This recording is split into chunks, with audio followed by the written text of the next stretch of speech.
Hi everyone, my name is Shauna in case you don't know, and welcome back to another video. In today's video, I'm just going to be watching a bunch of different movies and sharing my thoughts on it.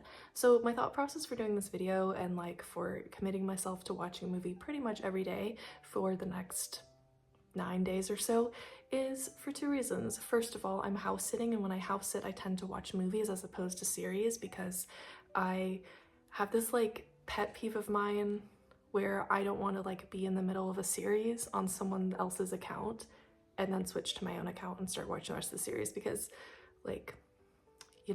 so I'm house sitting, so I'm gonna be watching a bunch of movies. Second thing is I have been having a rough time with my mental health. Talked about that a bit on here. And one of the things with that is that I have not been watching movies and shows, and this may seem like a weird thing, but when my mental health was at its best, I structured my day so that I did 2 things every day at a bare minimum for enjoyment, not just for keeping myself functional and alive, you know? Those 2 things were I read at least 1 chapter of a book every day, and I watched at least 1 episode of a show every day or watched a movie every day.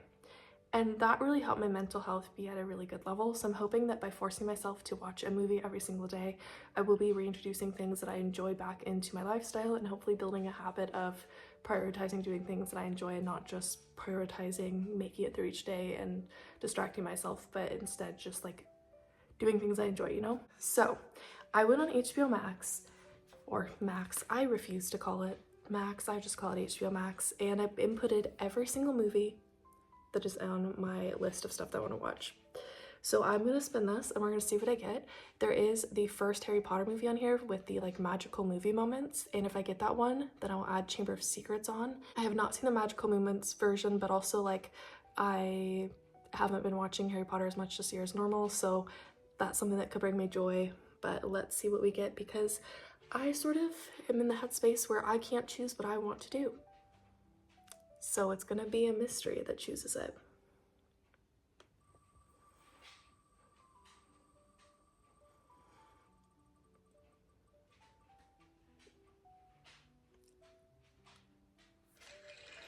It almost gave Midsummer, and I was so scared for that because I was mentally, I don't know if I'm in a spot to watch that. But instead I got a movie called Cut Bank. So Cut Bank is a 2014 thriller and action movie. It is 1 hour and 33 minutes long. So it has Liam Hemsworth in it, which is why I added it to my watch list, because I like Liam Hemsworth. So the brief little description from Google says, things go from bad to worse when a murder witness, Liam Hemsworth, in small town Montana tries to leverage the crime into a get-rich-quick scheme. I don't know how I feel about that plot summary. However, I really like Liam Hemsworth, so I'm sure I will at least enjoy seeing his acting in this film. So I will see all of you later tonight after I have watched the movie, and hopefully I will have good things to report on the movie. Wow, today is really not my day. Literally, I filmed that clip earlier, and I feel like so much has happened since then. I had a depressive episode. I have been trying my best to work on this Spanish assignment that is really challenging. I just had a situation with the dog that I'm house sitting that I'm should I take him in to the emergency vet tomorrow? I also have a phone call tomorrow that I'm really nervous about. You know, it's been rough. And then I watched this movie and it did not improve things. So I watched all of Cut Bank and I don't really like it. And I hate to say that, but it's so hard for me to find positive things about this film. So a better summary of this movie than what you see on Google is that these men come up with a plan to basically fake a murder and make some money off of it. You find out really early on that it's all about this fake plot that goes bad. So it isn't really what Google said. I really liked the set design on this film. I thought the sets were done really well, and I thought that the colors of different shots and the lighting were done really well. I applaud that. Want to highlight the positives. I thought that that was probably the best aspect of the film, and the second best aspect of this film being that the music was composed by James Newton Howard, who is one of my favorite composers. In case you don't know, I'm obsessed with soundtracks. I love me a good soundtrack, and I was so excited to see that one of my favorite composers composed the music for this movie. I also think that the acting was pretty decent. The writing wasn't necessarily the greatest. I feel like we had an all-star cast, because there's a lot of amazing other cast members that I'll mention soon. So we had an all-star cast with a very lackluster idea and plot. And I think because the plot was very lackluster, it made it so that it was hard to get good writing, which in turn impacted the acting a bit. So I think like this is an all-star cast who has done great performances in other movies and can do great performances in other movies, just this one isn't the best. I do have to say there's one plot twist in this film that like really got me, having to do with Derby Milton, who is one of the main characters in this film.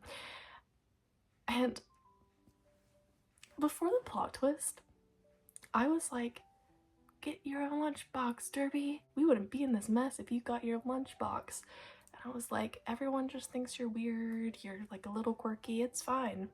And then the plot twist happened. I was like, boy, what? So good plot twist there, got me there. Okay, I want to address some of the actors who I recognize from other projects. So I recognize Ty Olsson. Ty Olsson played Benny in Supernatural, which is one of my favorite shows. I just need to like get a whole new laptop because my laptop is like really terrible and the case is broken, and I was initially going to say I need to just get a new case. No, I need a whole new laptop because this thing does not work unless it's plugged in, and it overheats if there is like more than one application open at once. So like I need a whole new laptop, but I'll do that later. There's three more actors that I recognize that I wanted to point out. There is Joyce Robbins. So Joyce Robbins was in A Series of Unfortunate Events, and I was really surprised to see her in a little bit more of a normal role because she plays such an extravagant and unique character in A Series of Unfortunate Events, and her character is like very quirky in there. Teresa Palmer is in there. She's been in a ton of stuff. And then also Oliver Platt is in there, and surprisingly I've never actually seen anything that he's been in all the way through. The way that I recognize him is because when I'm bored at night and I watch like clips of different shows on TikToks, I watch like this medical drama a lot that he's the doctor in. So amazing cast, love the cast so much. The cast is phenomenal. Very lackluster idea for the film though. I'm probably gonna wrap this up soon because this clip is a bit long, but I'd also like to mention that I really need likable characters in the movies and shows that I watch. There was characters that like I initially was like, oh, they're not that bad, but then when I thought more about their role in the movie, I got a little frustrated. For example, the character Match. I initially liked Match, and I especially liked seeing his interactions with the kids. However, I figured out that there was two parts to his character that were somewhat of stereotypes for Indigenous people. Also the fact that some people were literally just calling him Native. Like, that was what they would call him instead of his actual name. The other character that I was like, oh, she's like somewhat likable, and then the more I thought about it, I was like, no, is Cassandra, who's the main female character. Initially, I thought she wasn't that bad. However, the more I watched the film, the more I was frustrated because there isn't strong female representation in here, and a lot of the girls in here, well, the two main girls, I guess you can call the other girl a main girl, but she's like a side character, they're more just there for like the men and just like look at, and I was like, not a fan of that. So those were my overall thoughts on the film. I gave it 1.5 stars. I will not be thinking of this film fondly because I think there are so many better films out there. I at least can take it off my HBO Max watch list because I watched it, but it's not one that I'm super fond of. I don't like regret watching it, but I feel like I could have spent my time better doing other things. So let's pull this up right here and choose the next film.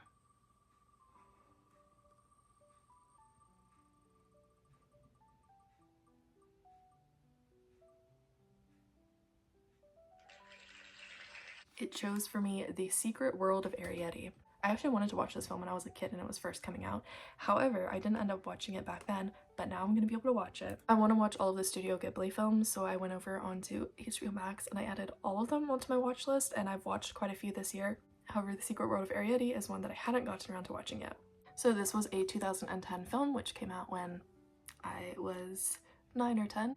So let me read this little summary of it really quickly. Arrietty, a tiny teenager, lives with her parents in the recesses of a suburban home, unbeknown to the homeowner and housekeeper. Like others of her kind, Arrietty remains hidden from her human hosts, but occasionally ventures forth from beneath the floorboards to borrow sugar cubes and other supplies. A secret friendship forms when a 12-year-old Shawn meets Arrietty, but their relationship could spell danger for Arrietty's family. I love the idea of this film. Sometimes Studio Ghibli films are a bit of a miss for me. I think there's only one that I'm like, that's amazing, I love it, I'm gonna like rewatch it and cosplay from it. However, I'm really hopeful that this one will be one that I will end up loving. I want to look at the cast really quickly because one fun thing about Studio Ghibli films is that they get a lot of famous people to do the dubbing for the films. We have Bridget Mendler, Amy Poehler, Will Arnett, Carol Burnett, who sounds familiar but I can't quite place her at the top of my head, David Henry, and then Mark Strong, who I always mix up Mark Strong and Stanley Tucci for some reason. But it's fine, it's an animated film, I won't have that problem this time. There's also Olivia Colman and Tom Holland and Saoirse Ronan. I may have said her name wrong. I've watched so many videos on how to pronounce her name and I feel like I still can't accurately pronounce her name. So tomorrow I'm going to watch The Secret World of Arrietty, or the day after, depending on how I manage my time. And then after I watch this film, I'll let all of you know my thoughts on it. I am guessing that I'm going to be spitting this video up every 3 films because there is no way that I am going to be able to record all like 9 movies or how many movies I watched during this house sitting thing and edit it into one video, because that will be like 3 hours long. So there'll probably be multiple parts to this series. So I just got done watching The Secret World of Arrietty, and that was a hard film for me to watch because my mental health has been acting up today. So like I would be watching it and enjoying it, and then my brain would start like drifting off and spiraling. So it was tough, but I'm really trying to improve, and filming this series is helping me get off of TikTok and do things that once used to bring me joy and used to make me feel like I was being productive. So kudos for that. I went back and forth for a little bit today wondering about whether I should even talk about my mental health online, but I was once a 14-year-old who was experiencing severe depression for the first time and felt alone and like no one understood me. And I feel like didn't learn about depression until I was deep in it. So I want to be like open and honest about mental health in case there's any other people like myself who need to know that they're not alone, because it can be so isolating to have depression. Okay, on to the movie though. Enough about my mental health. So as I said, I watched The Secret World of Arrietty and I really enjoyed it. I gave it 4.5 out of 5 stars. This is easily one of my new favorite Studio Ghibli films. I would say that I like Howl's Moving Castle just slightly better because The Secret World of Arrietty does struggle with pacing like most of the Studio Ghibli films that I've seen have struggled with. So it's a bit slow at times. I didn't know that The Secret World of Arrietty is based off of a book, and they were like calling themselves borrowers, and I was like, where does that sound familiar from? And then I remembered I read Tom Felton's book and he was in one of the adaptations of the borrowers book, and so this is another adaptation. It's a really cute idea about these tiny like minuscule little humans who live inside of like normal humans' houses, and they go inside and they take the things that they need, but not enough to be like noticeable that they've taken the things. So it's a really fun idea, and there's so many fun scenes of the characters, the like tiny characters in the big characters' home, so you get to see everything that you would normally have in your home, but from the like point of view of someone who is very small, basically like an ant or a little bigger than an ant. I do have one concern about this film though, which is I'm a little concerned that one of the characters may be a racial stereotype for Indigenous people. I'm gonna do more research on that. Honestly, I tried to do a little bit of research before filming this, but the internet was all over the place with what it was saying. Some people were like, yeah, there's a problem with it. Other people were like, no, there's no problem with it. Anyways, I really enjoyed this one. I really liked the 2 main characters. I liked Arrietty and I liked Shawn. Oh, this is interesting. So I have seen like some behind the scenes stuff for like different Ghibli films, and I remember from Howl's Moving Castle that one of the characters' names didn't have the same number of syllables when you translate it into English, so they changed the name slightly, and it looks like they may have done that for the main boy's name, or potentially it could have been to make it more palatable for an American audience. I'm not really sure, but the name changes between the Japanese version of the film and the English version of the film, and I watched an English dub.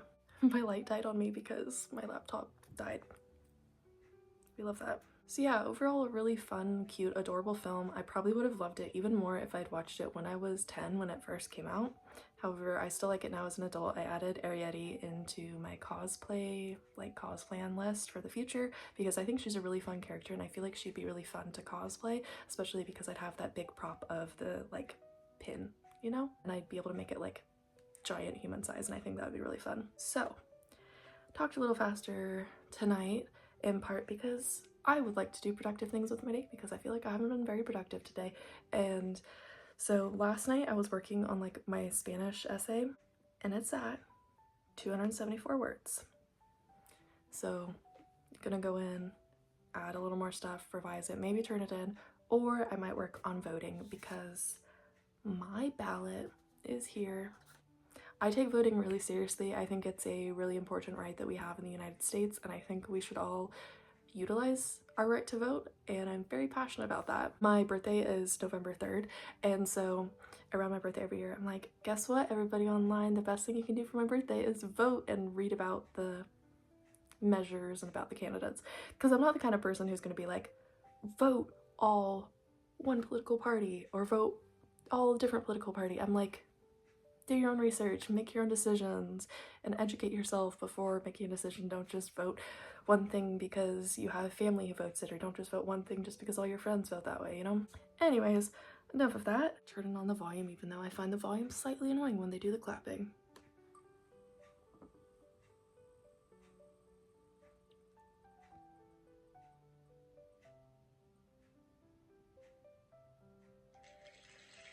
Reality? Let me see what that is, because that's not really ringing a bell. So we got one that I got because I like an actress in the film. It's gonna be a common theme, it just is what it is. And this is gonna be the last movie for this video, and then the next set of movies is gonna be in a part 2 of this video. This is gonna be a series because I'm finding I like doing this. I like watching films, telling you all of my thoughts on it, and having it be randomly selected for me so that I don't have to make my own decisions. So Reality is a 2023 thriller and drama movie. It's 1 hour and 23 minutes long, so this will be the shortest film that I have seen yet for this series. This says a former American intelligence specialist is given the longest sentence for the unauthorized release of government information to the media about Russian interference in the 2016 United States elections via an email operation. Whoa. Not what I thought this was gonna be about. Wasn't expecting to have somewhat of a political movie. Oh well, we're gonna watch it and you're all gonna hear my thoughts on it, and I am gonna keep my own personal political opinions out of the movie and my thoughts on it if I can help it, but who knows. So the actress that I decided to watch this movie for is Sydney Sweeney. So I know Sydney Sweeney from The White Lotus, but she's also really popular from a lot of other stuff. Like she was in Madam Web, she was in Euphoria. I love her from White Lotus. Here's the thing, I don't like her character in White Lotus, but I watched White Lotus and I was like, I sort of really like her. And then I like learned more about her as a person. I was like, I really like her. So that's the reason I'll be watching this film. You know, it's interesting, the cast for this film is really short, so I'm curious how this will turn out. Also, it looks like there's gonna be a Walking Dead actor in here, so excited about that. But yeah, I'm really looking forward to watching Reality, and I'm very curious what it will be about because this isn't what I thought it would be about, and I'm gonna go into it with an open mind, and hopefully this will be another movie that I enjoy. Well, Reality was a doozy of a film that I wasn't expecting to ever discuss on this channel, this type of content, but here we are. I really did enjoy the movie. I want to start off with that. I would give it 3.5 out of 5 stars. I think it was a really well done movie, and I have been having a bit of a rough mental health day again. I wish I can like come to you guys someday and be like, my mental health is so good and stable, and it's like not there yet. But here's the thing, when my mental health isn't doing the greatest, what I need is something that's gonna suck me in and absorb me. And surprisingly, it was Reality. And that isn't something I thought I would say because it is such a slow-paced movie, and normally I hate slow-paced movies. Normally they don't suck me in and absorb me, but somehow something about Reality did. I think it was the unsettling camera shots, the unsettling music, and the way that it felt so intense and real. And it felt so intense and real because it was based on a true story, but more so than just based on a true story, they used the transcripts of this FBI interrogation as the basis for the script of this film. So, well, the individual actions that characters, well, yeah, characters, but like real people, the individual actions that the actors took to be these real people in the film, well, those could have varied. The script didn't really vary. So it's very much like a real depiction of this interrogation, what happened. So before they even got into like the basis of like, here's why we have to search your house, I was getting really frustrated with the FBI and the way that they were running it, because it felt like they were using a lot of intimidation methods. And I think that was strategically done because they needed to get this information out of reality. However, I still don't have to like how it was done, and I think having like 8 or so random men coming into your house who are the FBI is really intimidating. And I think because reality is a woman, they should have had a femme presenting person as part of the group, but also I know that that isn't always possible. I think they did what they needed to do to get the information, but I firmly believe they should have done it differently, and I wasn't happy with how the FBI sort of did everything. Now, in terms of the actual like filmmaking, one of the things that I really loved about this film was the way that, because this is dealing with classified documents and classified information, they can't include all of that information into this movie. And I liked the way that they use different glitching effects and like showing the text of the interview and then like blocking it out, because I thought that that was a great way to be like, here's what's going on, we can't give you this information. And I thought it was such a great way, because it would have been weird to just like abruptly like have a black screen or something like that. So I think they were really creative when they did that, and I think that was done really well. Now, I actually did know about this case in some regards, because I think we all have known about it in some regards. It is about the Russian interference in the 2016 election. So the hard thing is that we're in this like political climate where sometimes facts, there's certain people who try and refute those facts. And it's hard because you all can probably tell my political affiliation now. I'm not registered to any political party, but like, do you know what I mean? There's certain things that you say that is legitimately a fact, and then people will like try and debate you on it, which I hate it so much. So my thoughts on reality though is that like reality spoke up on something that needed to be spoken up about. I think reality went about it the wrong way because of the specific things in the classified document that was released. Like, I don't know what other way it could have been done, but I'm also like, we need to be cautious of what information we're giving to outside sources. So I have a lot of mixed feelings about it. I think the cast did an incredible job, and I think the cast did a great job of creating this like unnerving like mood throughout the film, so that you can feel how intense it is and you can feel how uncomfortable it is for all parties involved. So I think that was really done well. Now at the end of the movie, there's a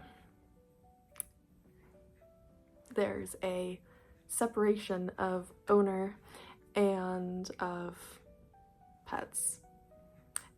And I got really teary-eyed and almost started crying, because I'm like,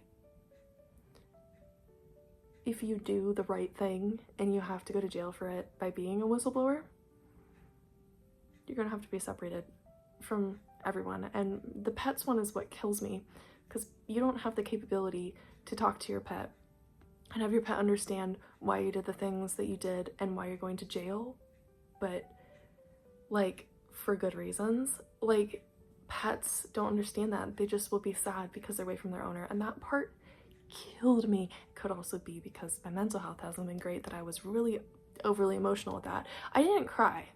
I got close, but I didn't cry. So that was basically my thoughts on Reality. I think it was a pretty good film. Will it be one of my favorite films ever? Heck no. Was it really solid and great filmmaking? Yes. It was also very unique.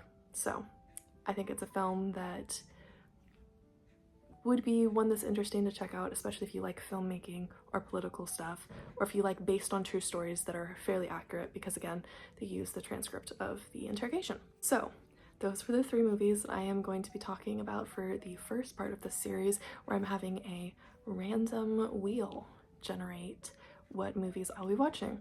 So to recap, I watched Cut Bank. I didn't like that one. I watched The Secret World of Ariadne, really liked that one, and then I watched Reality, which I also liked. So 1 not so great film and 2 films that I enjoyed. So I would say that's a success. There will be an additional part to this series, possibly 2 more for this house sitting gig, but then I have another house sitting gig in November. Also, in these clips, if you're like, that's such like an ugly background, like it's so boring, I am in a different person's house. I am not going to be filming in spots where you can see stuff. You're just gonna see blinds and a wall, you know? Being respectful. So yeah, I hope all of you enjoyed this video. If you want to see more of what movies I'm watching, you can head on over to my Letterboxd, or if you head on over to my Twitter, I always have this like thread that's pinned that's always all the movies and TV shows I watch in a certain year. Honestly, that's the only reason I still have Twitter, because I log all the movies and shows that I watch on there. If Letterboxd had the ability to mark like seasons of shows and stuff, I would be purely Letterboxd and delete Twitter. But yeah, I will hopefully be having another video coming out soon. I keep saying this every time, but once my mental health is stabilized, I'll get back to a more consistent filming schedule, but it's a bit rough at the moment. I hope all of you are having a great month, and hopefully this will go up in October, maybe my last video or second to last video before my birthday. Yeah, my birthday's on the 3rd, so it's like coming up soon. It's literally in like less than 2 weeks now. So until next time, everyone, goodbye.